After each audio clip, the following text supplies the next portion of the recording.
I'm well. How are you guys doing? People are still talking about your performance from Buffalo a couple weeks ago.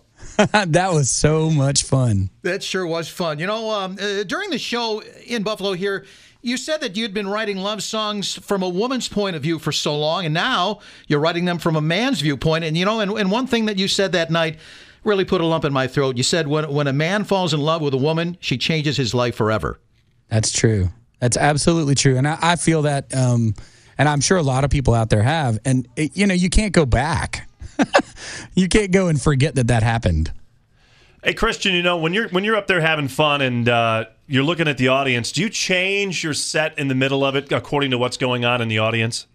Oh, absolutely. I mean, I think that's just, it's a combination of experience, but also, having a couple thousand songs in your pocket. There was that moment when, during that show, when you got off your stool and you went to the front of the stage that night and you sang without a mic. And I was standing all the way in the back at the time, and I heard you clearly. Do you ever wonder if people can actually hear you?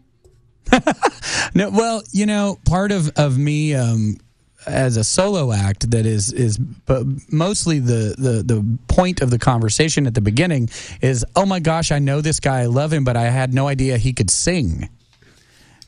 So that particular room was so beautiful and the acoustics were so interesting that I kind of wanted to just find out what it sounded like if I wandered out away from the microphone, and would it fill up the room? Yeah, I wondered what set that off, because it was such a strange moment, and people weren't really sure what you were doing, whether you're going to come into the audience or you're going to shake hands, what. But that was such a moment. I loved it.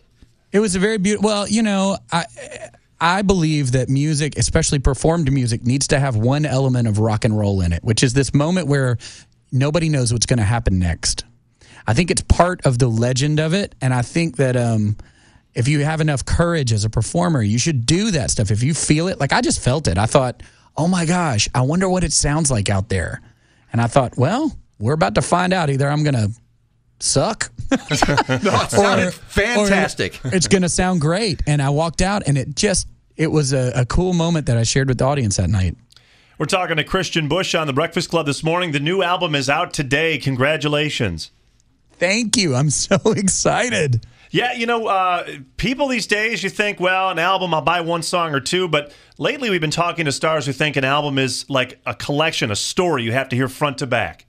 It is. I agree with those people, whoever that is that's saying it, because, in a lot of ways, your single is a lot like an advertisement or a trailer for your movie, and it's supposed to get you interested.